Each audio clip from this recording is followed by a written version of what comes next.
I'm here to introduce the Dean of our law school, who will provide the welcome to all of you. Dean Fred Lawrence is one of the nation's civil rights experts. He was the chief of the Civil Rights Unit for the U.S. Attorney's Office for the Southern District of New York. After that, he was at Boston University as a law professor and associate dean for academic affairs for 3 years. And then he came here to GW as dean of our law school. He's been a great supporter of the environmental law program, and I would like to introduce Dean Fred Lawrence.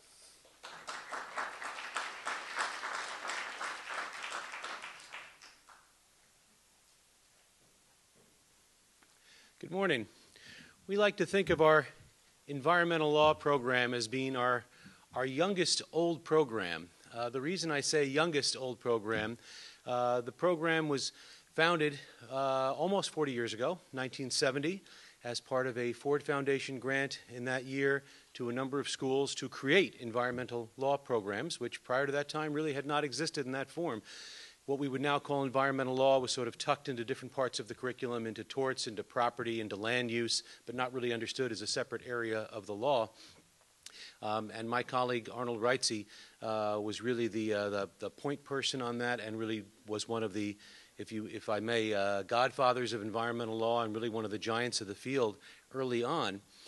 So I say it's one of the youngest old programs because as you look around environmental law programs in the country, there are not many that are older, and there certainly are not any that have, to use the pun purposefully, sustained the commitment to environmental law over the 4 decades and transitioned with all of the different moves and permutations that environmental law has gone through in those decades, and feel very proud to be poised right now as environmental law is about to take off in new and exciting and significant and important directions.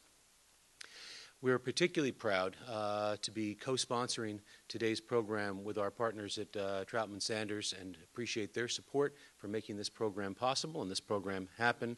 It would also not be appropriate for me not to mention individually Lee Paddock, who came on board as the Associate Dean for Environmental Studies at the law school and has played a great role in strengthening our program. And I will just say as a little bit of inside baseball before we turn to the program to begin, although not exactly off the record, not exactly public yet, this fall we will be installing Rob Glicksman in the Shapiro Chair in Environmental Law. That's the chair that Arnold Reitze held for 4 decades with great distinction. Arnold retired, and we've done a nationwide search for a couple of years to find just the right person to replace Arnold, and we found him in Rob, who I know will bring great distinction to the Shapiro Chair and comes to Washington at a time of great excitement in the field and great excitement for us. It is now my great honor to introduce someone who has already made a great commitment to the environmental area and to sustainability, and a great difference to this university. Dr. Stephen Knapp came to us as president a year and a half ago, almost 2 years ago now, and has been an important role in all of our lives. He had a distinguished career at Berkeley and Johns Hopkins before that as a professor of English, so we got a civil rights guy and an English guy talking about the environment. It is my great honor to introduce our president and my friend, Stephen Knapp. Well, thank you, Dean Lawrence, and it's a pleasure to participate in this, I think, very interesting combination of topics that have been brought together for this particular event, which actually kicks off our week of celebrating Earth Day this year. We've actually decided to have an Earth Week instead of Earth Day, and have planned quite a number of exciting events, including this symposium.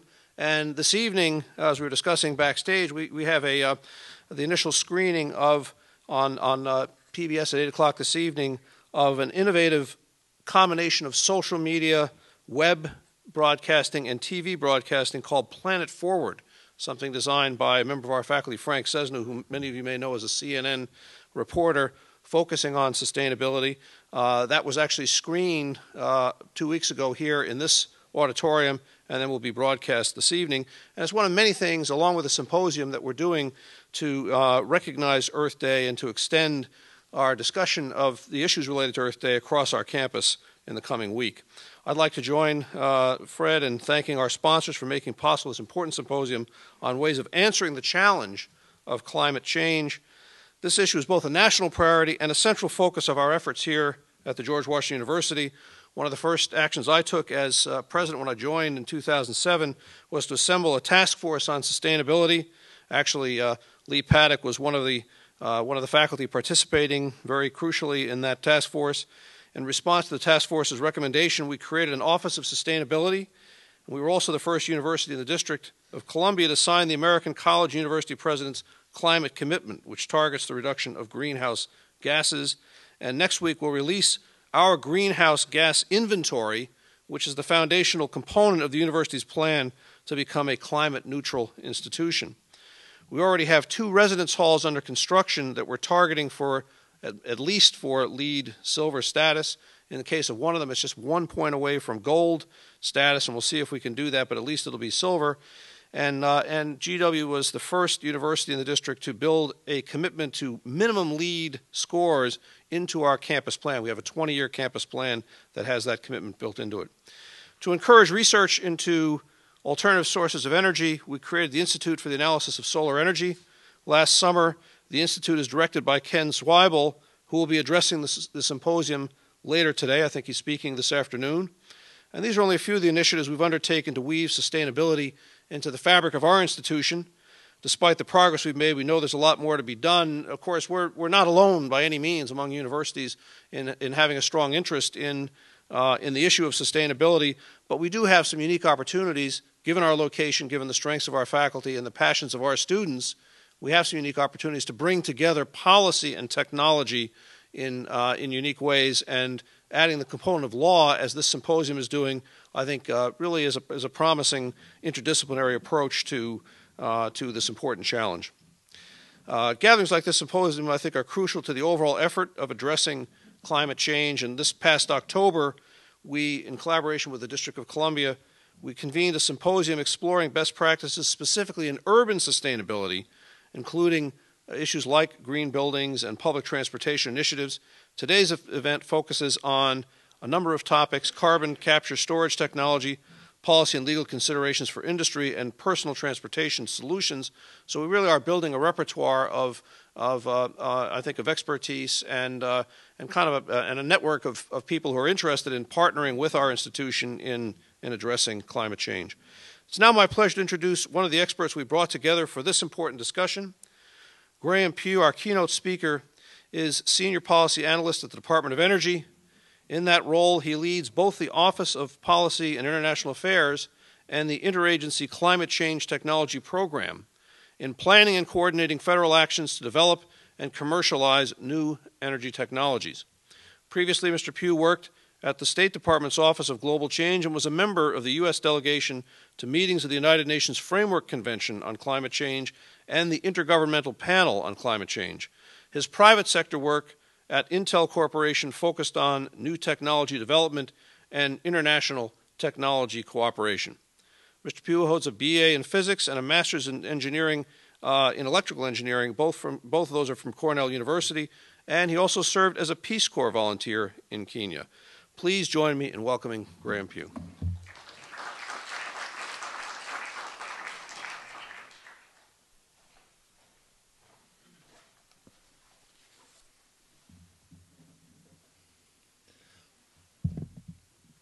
Well, thank you very much, President Knapp, and also thanks to Dean Lawrence and Associate Dean Paddock. It's a great pleasure to be here today to speak on such an important topic. And I have to say it's wonderful to hear about the efforts that George Washington University is making in the area of sustainability. It's impressive. I was commenting before we came in that it's an interesting time to be giving an address because in the early days of an administration, people are always having to figure out exactly what to say. All of the political appointees are not in place, and all of the talking points are not well refined. Sometimes when you hear officials speak, it's as though they are just reading those talking points. I will tell you, I had to create these a little bit, but fortunately, I think the administration so far has spoken very clearly about climate change. Of course, I come from an agency that is now led by a Nobel Prize-winning scientist, and who is extremely focused on climate change and is concerned about developing the technologies to address it. In the words of Todd Stern, who is the President's Special Envoy for Climate Change, America is now once again strongly committed to developing a global response to climate change. We do not doubt the science, we do not doubt the urgency, and we do not doubt the enormity of the challenge before us. I think those are very appropriate words, and in the context of this symposium, with its excellent agenda focusing on solutions that will enable and accelerate greenhouse gas reductions, I want to speak today to what a technology-focused analysis of the problem reveals about the policies necessary to enable those technologies to work. It's key that you can't look at technologies in isolation or policies in isolation. They have to go hand in hand, and that takes collaboration across agencies and across academic disciplines as well. But before I go into some of the details of that technology analysis, let me focus a little bit on the global context, what Todd Stern described as the urgency and enormity of the challenge. Because understanding that will help us understand how addressing climate change is important, not just to our environment, but to our prosperity and our security as well. Let's see, I will do that. So this slide shows side by side the global and U.S. energy usage, and it's projected into the future. It goes out to the end of this century. But the scales are the same on both sides to make a point. On the left is the global usage, and on the right is U.S. usage. And the reason the scales are the same is to make the point that the energy system of the world is no longer dominated by the United States. In recent years, we've represented about 25% of energy use, but you can see as you project forward to the end of the century, that's going to be down below 10%. If you go forward, if you look at these colored bands, these represent the resources that will be used, and this is deliberately a no policy case. So there's no climate policy. This is business as usual. It's driven by economics only. And you see that there's some continued usage of oil. I'll tell you it's not shown here, but I'll tell you that that oil actually represents both conventional and unconventional resources, because as conventional resources decline, the unconventional fuels come in. You see some growth in gas. You see huge growth in coal. And you see growth in the renewables and in nuclear as well, but it's small compared to the growth in fossil fuel usage. Now, if you think about a world that is competing for these resources, that is an unstable world politically and from a national security standpoint. So, you know, in the Department of Energy, we have to focus not just on climate change, but we have to focus on national security concerns and economic concerns as well.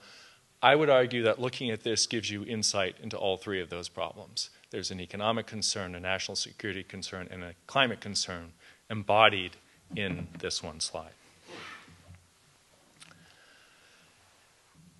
Now, why does the rest of the world grow so much? I like to call this slide the energy and development imperative. Historically, GDP per capita and energy use per capita have been coupled. And I would argue, I think most development economists would argue that that's not likely to change dramatically anytime soon, particularly at the low end. So what we have is GDP per capita on the x-axis. We have primary energy per capita on the y-axis. And we see India and China there at the end. And we see the path that has essentially been the traditional development path over time. Now, it's interesting because at the Energy Information Administration conference last week, Secretary Pugh made the point that at the high end, this is not inevitable, because what you see is you have comparable GDPs per capita for the developed world, but you see some outliers. You see that the US, if we went to about half of our energy usage per capita, we would be in the mix with Australia and with the Europeans, and without necessarily sacrificing economic vitality. So I think that points to a role for solutions that enable us to maintain our economic strength while decreasing our energy usage, and I'll come back to that. So what I'd like to do now is I'm going to come back to this slide later and unveil the right-hand side, but let's just look at the left-hand side right now and understand what happens in terms of the carbon emissions. So we've talked about the energy and the development imperative, and the reason that as countries develop, they use more energy, and of course the populations are large, and so that's why we see that dramatic growth. But now what I've done is these are the same colors, it's the same data as before, it's just in a smooth curve here. You see the oil, gas, and coal, and the other ones I haven't labeled. But now there's a scale on the right, which is the CO2 emissions, which is that black line. And what you see is the slope is essentially the same. And that is the carbon intensity of energy, right? That is the carbon content associated with the use of energy. And so if we don't change the nature of the energy system, we will, as we use more energy, we will release more carbon emissions. So the imperative that we have is to decouple the carbon emissions from the energy. So we have to think about how to do that. But before I get to that, let me think a little bit more about those emissions. Let's think about that together. So this is from a famous paper that's still, even if every individual data point is not valid conceptually, is still very valuable today. The notion is what we have on the left are emissions. This is what's being emitted and in the past, and then these are hypothetical emission reduction curves as we go forward into the future. But what we have on the right are the concentrations of greenhouse gases in the atmosphere. And the best way to think about this is it's like a bathtub. The emissions are like the spigot you've got turned on quite far, and you've got lots of water filling the bathtub, and I have a pretty small drain at the bottom. And as long as I'm adding water at a faster rate to that bathtub than I'm draining it out below, the water level is going to rise. And the water level is the concentration that's on the right side. And that's what we're doing with CO2 and other greenhouse gases, is we're filling up the atmosphere with those gases. Now, if you think about it, if I just turn the rate of flow from that faucet down to equal the rate of the outflow, I'm just going to keep that water level steady. The only way that I'm going to get the water level to go down further is to make that flow go even slower than my drain. So the point is that in order to stabilize those concentrations, we actually have to decrease those emissions substantially. Now, stabilizing the concentrations, those concentrations are what correspond to the greenhouse effect, the magnitude of the greenhouse effect, the amount of heat that's trapped in the atmosphere, and the global mean temperature rise, and all of the associated phenomena, which is changes to the weather system. And I'm not talking about impacts today, but the impacts will be varied, and they will be felt much more greatly in some parts of the world than other parts of the world. So the key here is to stabilize the concentrations, to stabilize the impact of the climate system. We have to decrease the emissions and decrease them fairly dramatically. So now we go back to this slide, and I'm looking now on the right-hand side. and saying, so what I have to do is the business as usual on the right-hand side would be that dashed line that corresponds to the carbon emissions. But what I need to do to stabilize at, this is a 450 ppm CO2 case if you follow those numbers, but is I need to have these substantial reductions so that my emissions now look like that black line on the right. So the reason I have the wedge gray is because what we need to do is focus on what is that energy system going to look like? How can we create the energy system that provides the energy that and the needs for which are not going to go away, but at the same time decarbonizes that energy supply? So it's a slightly complicated graph, but I'll talk you through it because it's actually got a lot of good stuff on it. These are two scenarios. These are technology scenarios, and because that's what we focus on at DOE, I've put kind of a dumb technology scenario on top. Not that that's what we focus on at DOE. We focus on hopefully the smart ones. But we've got a dumb technology scenario at the top, and we've got a smart scenario at the bottom. And so on the top, we have no CCS, carbon capture and sequestration, or carbon capture and storage, we'll talk a lot about later today. No expansion of nuclear power. These are global values, by the way. BAU, business as usual progress on other technologies. We're not incentivizing deployment, we're not investing more in R&D, we're just improving at historical rates. And we are constraining ourselves to meet that 450 line, that line that has the big emissions reductions out in the future. So how do we do it? Well, we put it in a model that models the energy system based on economics, and it takes into account CO2 and non-greenhouse gases, and takes into account the climate system, and also agricultural commodities and forestry, and has all the cost curves for all of that. And what happens is, so we've got the rainbow colors. Now we've got a gray bar that wasn't there before. That gray bar represents the reduction in energy compared to the reference case, the no policy case. But now we have a black line, and in this case, the black line is the carbon cost that gets you these emissions reductions. So if you just tried to do it with the price on carbon alone, and you had dumb technologies, not dumb, but historical technologies, then the carbon cost gets really high, $350 a ton by the end of the century. Now you could say, okay, boy, that will have a big economic impact. Well, I would argue that prices like that are likely not socially acceptable. So what it means is you won't achieve your objectives, because society will, because the impacts of climate change are always delayed relative to the price you're paying today, society will not choose to make that investment. So what we need to do is do some of our own investment, which is only a fraction of what you would pay in the long run, up front in terms of R&D on these technologies, enhanced deployment. If you do that, we have the smart system I'm talking about on the bottom, which is that now we have carbon capture and storage available. We allow nuclear energy to expand.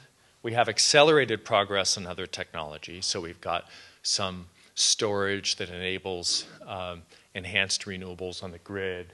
We've got improved efficiency that we've talked about before.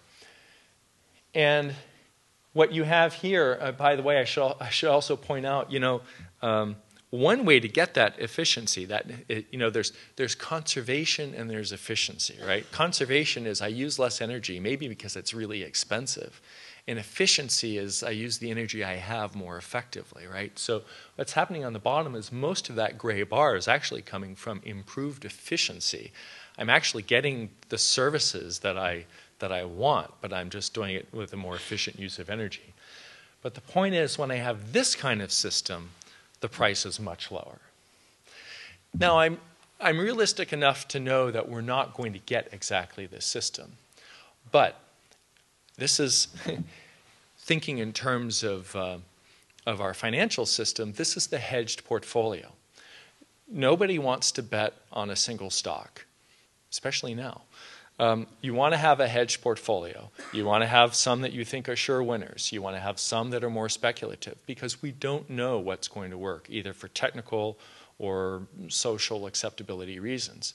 So you have to make those investments. So maybe it won't be as good as that bottom picture, but it will be certainly better than the picture we had on top.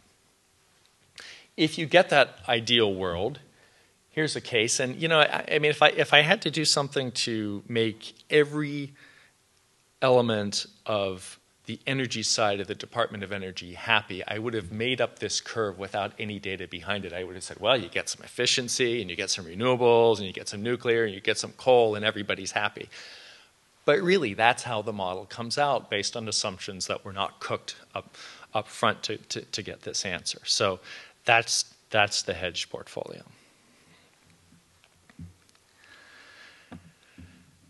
So let me. I wanted to pause here for just a minute. Actually, I'm going to go back because we have CCS, and I've talked about CCS a little bit. I know when Lee and I talked on the phone, since CCS is a big part of the agenda, I want to circle back for just a minute and tell you that one of the things I've learned about Secretary Pugh since he has arrived at DOE is that he is intensely interested in making CCS viable.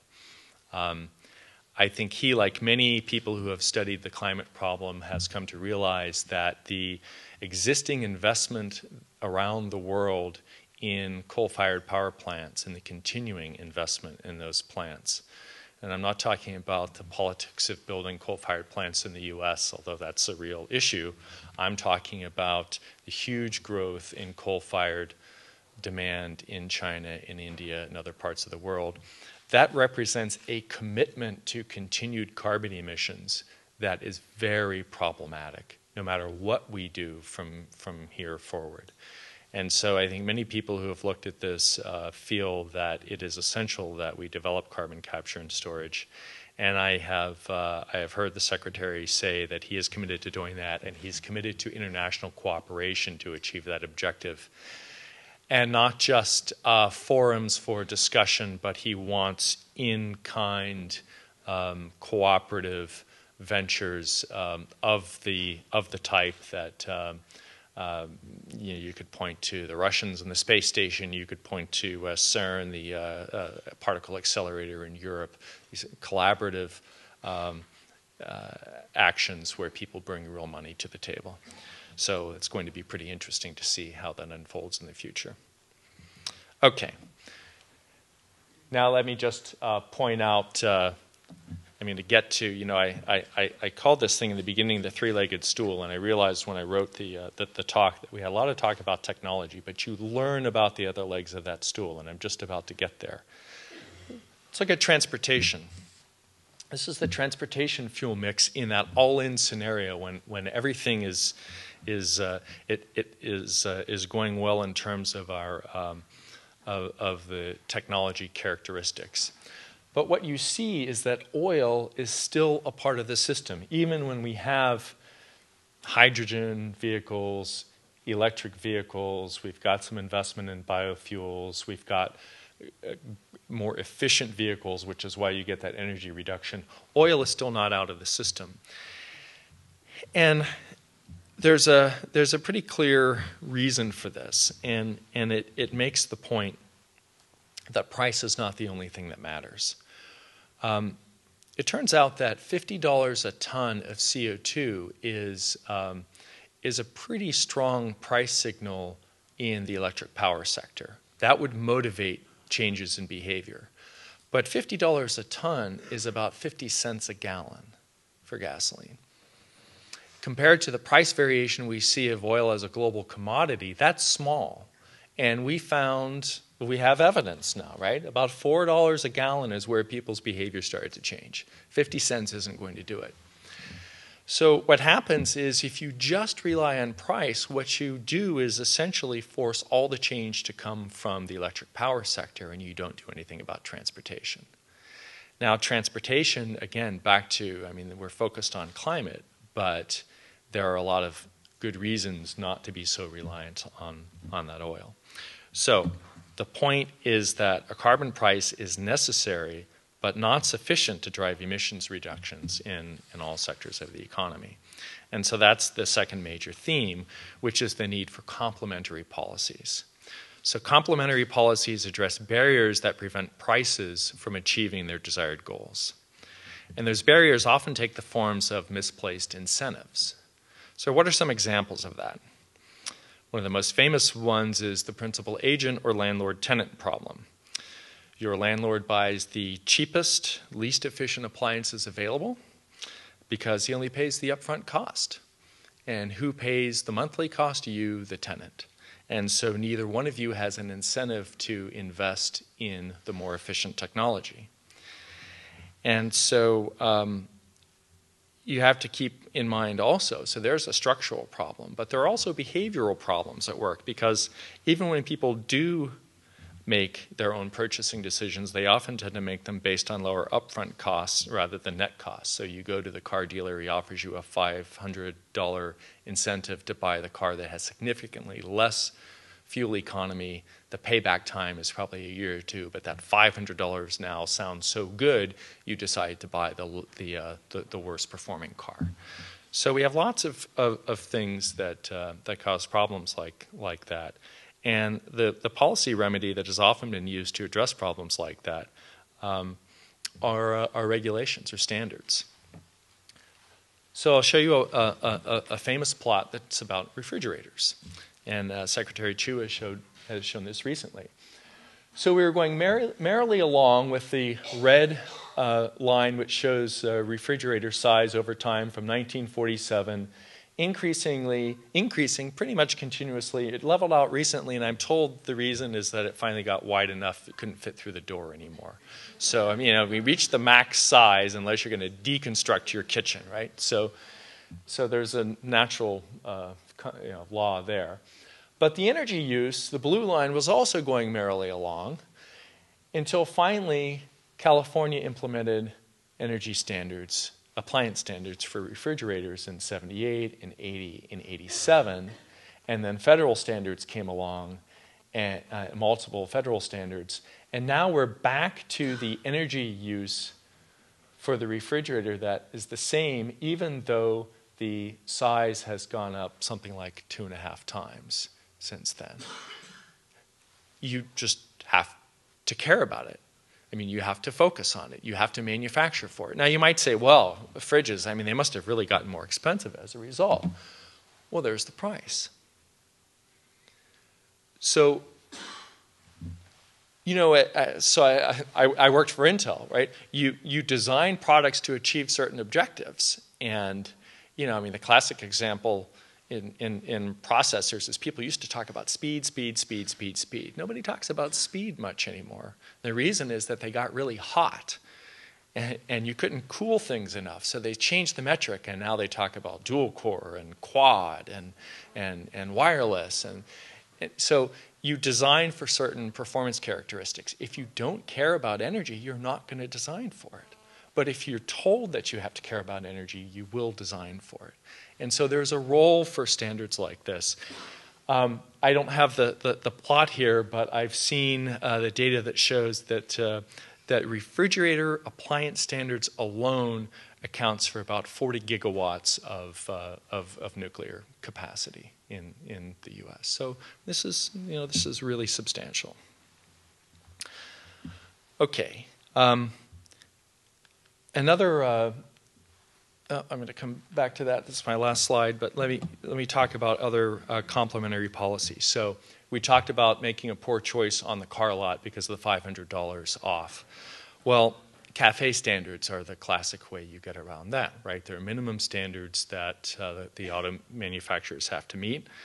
But I should also point out that these types of policies apply not just to energy efficiency, But if you think more broadly about these, there are policies like loan guarantees to lower the cost of financing new projects, new technologies that are more speculative and therefore normally incur higher financing costs.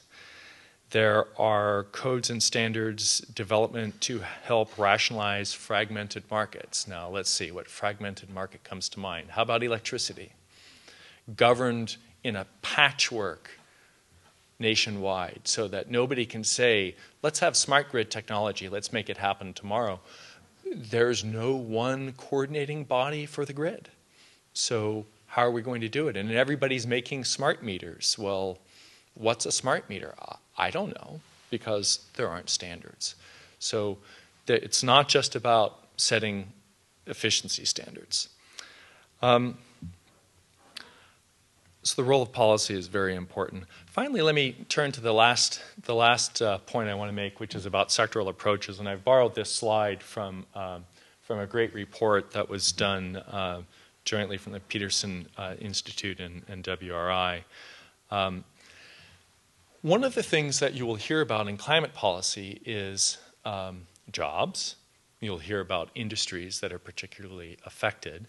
And this is an interesting way of looking at them. So the size of these circles are the carbon emissions from particular industries. And so you see chemicals, refining, and minerals and metals. Those are the big ones. Now, if there's a price on carbon, their prices go up. The x-axis is the energy costs as a share of their value. So you have to use a lot of energy to make these products, right? So they're already spending a lot on energy, and now they're going to get the carbon charge, and so their products are going to have to cost more to make up for that. And then on the y-axis are imports as a share of domestic consumption. So that means 20% of chemicals are being imported. Well, suddenly, if the chemicals industry has to price its products higher, they're going to be very concerned about imports coming in. And that is leakage, because those imports are not necessarily subject to carbon restrictions, and so they can go merrily along releasing more carbon into the atmosphere while the U.S. industries are potentially disadvantaged. So, three ways that come to mind to think about dealing with this. One is the one that you hear a lot about, which is, well, let's have lots of wrangling in Congress and allocate some free emissions allowances to the affected industries so that they get some relief. But if they don't get the price signal, how are they going to reduce their emissions? So it may be beneficial to the industries, but it may be detrimental to the environment. You're not doing what you set out to do. So the second thing is, okay, well, if I don't want to subsidize my domestic industries, let's make the other guys pay. So now I'm going to use a border tax or some kind of cost adjustment like that. Well, I think we had some attorneys in the room here, some legal scholars. I think the World Trade Organization probably will have something to say about that. There's likely to be lots of trade implications, trade wars that could come from that. So that's a problem. So the third approach that's received a lot of focus is to try to enter into specific agreements with other countries that have these types of industries. And so what you'd like them to do is impose comparable costs on their industries. Well, you say, now why would they do that? Well, they're under a lot of pressure in the climate negotiations to take on commitments of some sort. And if we have U.S. leadership and we move towards binding commitments, we're putting a price on carbon, we're reducing our emissions, we're going to have even more leverage to say to countries where these industries are located, we'd like you to do something. Maybe you're not ready to price carbon in your marketplace across all segments of the economy, but perhaps in these targeted areas, in these particular sectors, we can agree that you'll impose comparable costs, and therefore we will avoid this trade situation, and we'll create a level playing field. that is what is meant when people talk about sectoral agreements. And that's going to be a parallel negotiation. It is a parallel negotiation to what goes on in the framework convention that you hear about.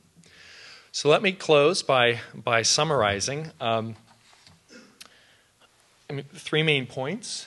A price on carbon is essential, but it's not sufficient to reduce emissions from all sectors because there are these barriers that prevent that cost from going through, having the desired impact across the economy. So complementary policies are also necessary to address those barriers. And finally, sectoral approaches are desirable to minimize the impact on carbon-intensive industries. But the most desirable of these are international sectoral agreements. And I think I'll close there, and I'm happy to take any questions.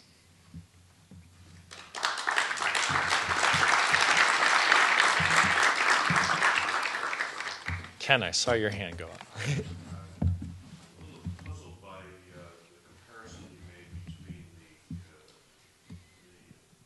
Unenlightened version on top of your cost per metric ton of carbon, where you had a lot of solar and wind, and the apparently enlightened version where you have on the bottom of nuclear and coal. Mm-hmm. Right now, in many places, wind is actually cheaper than new coal and new nuclear. And so I don't really understand how you were able to eliminate wind, and I don't really understand what kind of cost assumption you made about solar, whether it was a static assumption based on, say, something from the past. So I'm puzzled how those numbers are calculated. Sure. So this is this is modeling based on Minicam with the Joint Global Change Research Institute. So it's PNNL and the University of Maryland collaborating. So it's Jay Edmonds and Leon Clark and many others there. And because of their lab status, we work with each of the program offices to establish technology characteristics.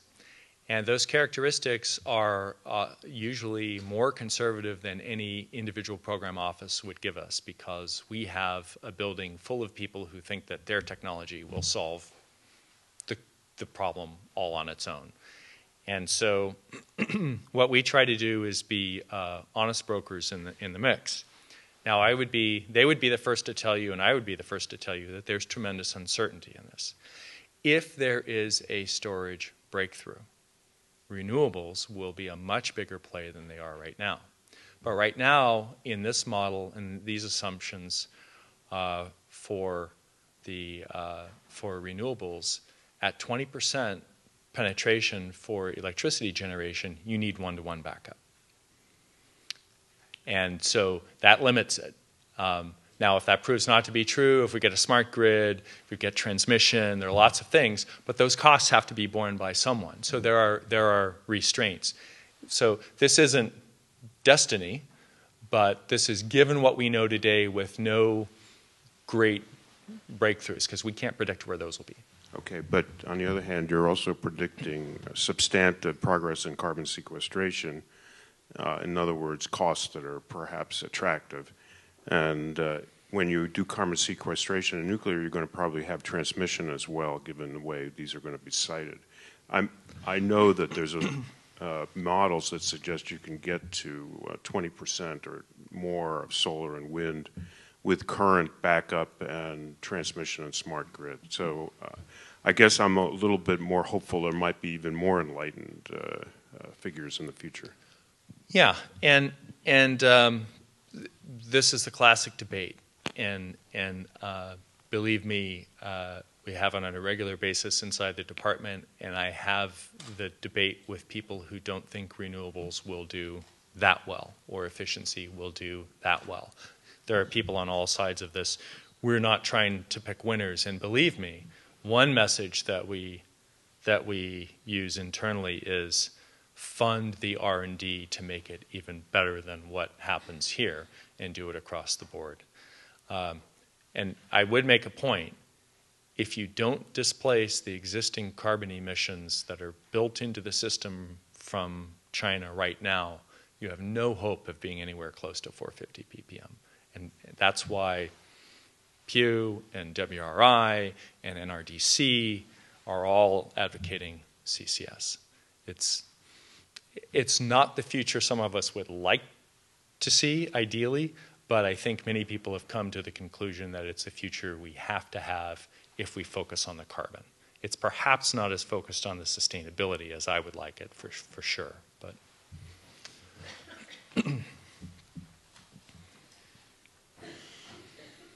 yeah, I have a follow-up question. I do consulting and work with DOE's Wind Powering America program, and I was wondering what this is a follow-up to this question. The research that I've seen suggests that it's not one-on-one backup at 20%, so I'm wondering what the source of that is. so, so the question is, where is it that you have that much wind penetration? So if you look at Denmark or northern Germany, they're in an interconnected grid with hydro in Scandinavia, with nuclear in France. They have substantial baseload power that they're able to draw on. Now, if you look at situations in parts of the US where there are high wind resources, that high baseload power is not available in those regions. We've got to get the investment in the grid in order to be able to move that power. We are big advocates of that. I mean, grid is huge. So we want this to happen. So I hope people don't look at this and take away the message, oh, you know, I'm down on renewables. It's not the point. But the focus here is not on a particular technology. It's on solving the carbon problem. And the assumptions, the best case assumptions that we're able to do, you know, they're actually, there's a substantial agreement among many of the people who model the energy system like this. If you look at the type of analysis that comes out of the climate legislation from EPA and EIA, if you look at the MIT model, the EPRI model, they pretty much show similar things. Now, there are some more optimistic ones. You can certainly find European models that are much more optimistic, and it's all about the technology assumptions. Right. And I hope we get there. Thank you very much.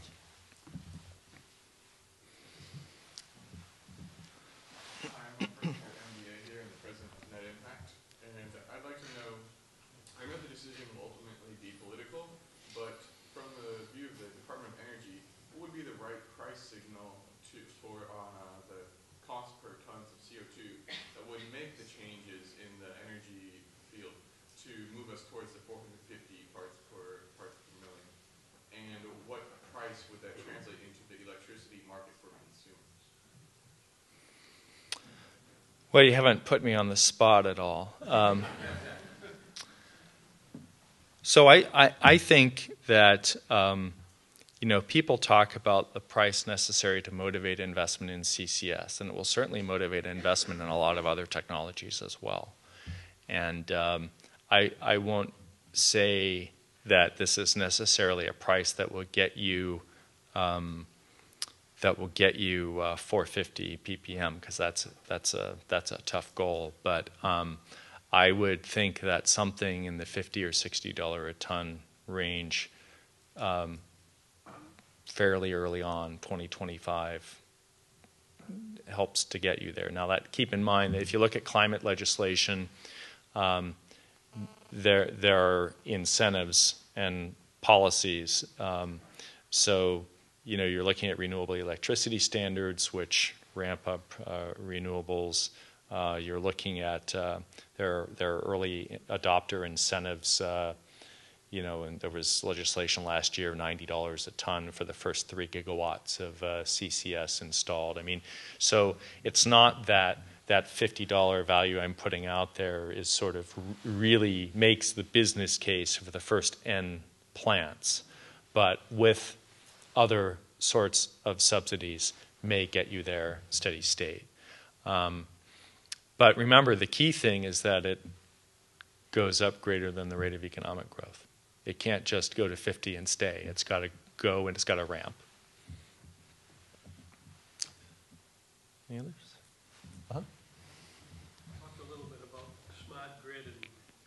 concerned, we really don't even have a grid. We, as you know, most of these companies are investor-owned and they've been built over time to different standards. We don't have anything like the Federal Highway Administration where if you build a road in the U.S., you build it to certain standards that are national and you hook into the main system and it all works. And the IOUs are at different voltages. The systems don't often connect well. We need more than FERC. We need something to regulate all generation and transmission and let distribution be a localized regulation. What do you think the chances are of that happening? I was afraid that would be the response. No, I'm laughing because of the predicament of my saying I agree wholeheartedly and then getting in trouble because that may not actually be policy. Let me just say that that the people in the Office of Electricity Delivery in DOE probably wholeheartedly share your concerns. I mean, grid governance is a very challenging problem. It has developed in this way, but I think that it's likely going to require some pretty aggressive legislation, probably along the lines of, I mean, in terms of difficulty to pass of something like climate legislation itself. I think there are a lot of energy provisions in the Waxman-Markey bill that's out, and there's some grid provisions, but the grid provisions are not as strong as you've alluded to, and they may, I imagine they will be taking another look at that.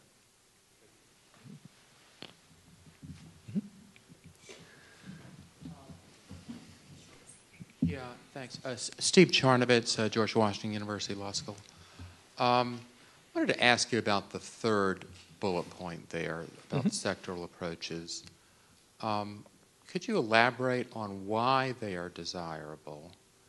I mean, I can understand an international sectoral agreement on something truly international like, say, airlines or maritime, some of the issues that were talked about at the recent meetings in Bonn. But why would it be desirable, say, on steel or chemicals? Yeah. And if so, how would it be achievable? Well, achievable is difficult, but I think the desirability. I should point out that the desirability is really from a political standpoint rather than an environmental effectiveness standpoint. I mean, from an environmental effectiveness standpoint, you impose the costs, you get what you get, although leakage is a serious concern, right? I mean, so you may undermine the environmental effectiveness if you just impose the cost and you don't do anything to try to address the emissions in the other areas. You're just moving it around. So there is an environmental effectiveness concern. But I think first and foremost is the political concern that the lobbyists for these industries will be in Congress and they will be pushing hard for exemptions. And if you are able to work at the level of trade associations and that already have best practice guidelines, and if you're trying to improve those guidelines, you may actually, when you consider that versus the net of the leakage problem, you may actually end up doing better. But difficult to get those countries to commit because they will be putting their industries at a relative disadvantage, but they are under pressure to do something, and it might be more palatable for them to do that. You look at China, for example, where many of these industries are also among the most polluting, and they're facing a lot of environmental concerns other than climate change, and they're closing older factories. They may be willing to take some steps there.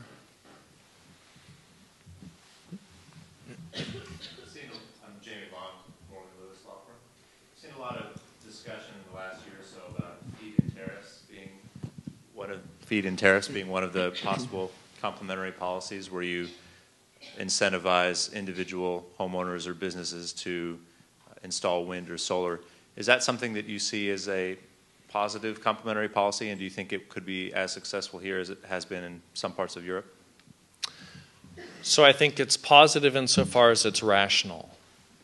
And I would argue that in Europe, it has been part rational and part irrational. I think a feed-in tariff for wind in Europe has been a tremendous success. I think a feed-in tariff for solar in Europe has done virtually nothing for carbon emissions. It has jump-started the solar industry in Germany. It's been very good industrial policy in Germany, and it's made them a market leader. So it's very good industrial policy. I'm not sure how good it is in carbon policy. Now, if it has pushed down the learning curve, and I think that's open to debate, but if it has pushed down the learning curve and lowered PV prices so that it will deploy more in the marketplace competitively, then maybe in net it's a good investment. But if you look at the amount of money Germany has invested in feed-in tariffs for PV versus what they've spent on, end use or something where you could have gotten real aggressive carbon reductions, it hasn't been all about the carbon. And there's a role for incentivizing technology. So I think feed-in tariffs are a good tool, and I'm not saying don't do feed-in tariffs for PV, but I'm saying there are rational incentives, and there are incentives that are too technology focused. So when I look at what my view is, in my job is to focus on the carbon. And so I say there's a role for incentivizing technology insofar as it will eventually reduce the carbon, but we got a lot of carbon right now we got to deal with. So it's a tool.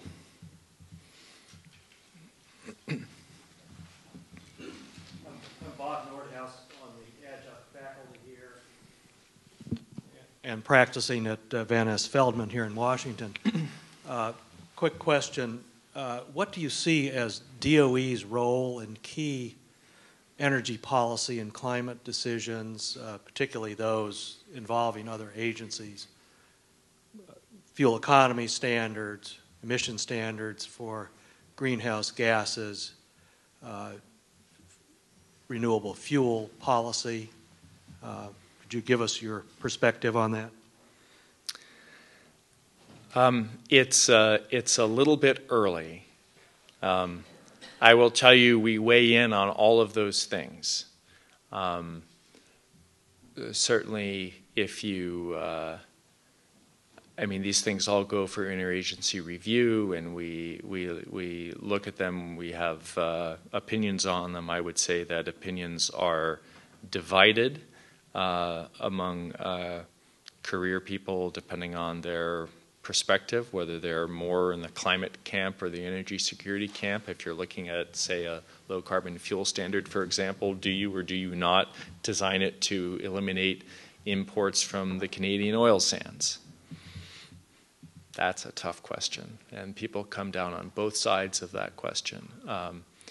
Where the administration comes down on that is not clear, and I wouldn't like to say.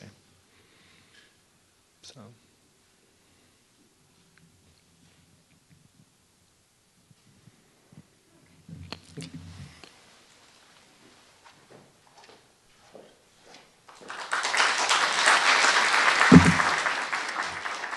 We just want to thank you all for joining us for the symposium today, and as a token of our appreciation, we would like to present President Knapp, Dean Lawrence, and Mr. Pugh, and all of today's speakers with these umbrellas.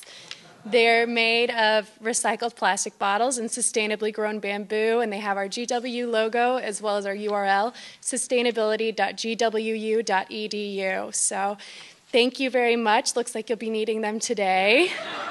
We will now be taking a 15-minute coffee break. There are beverage stations in the lobby, so go ahead and enjoy, and we'll see you back here for session 2 in 15 minutes. Thank you.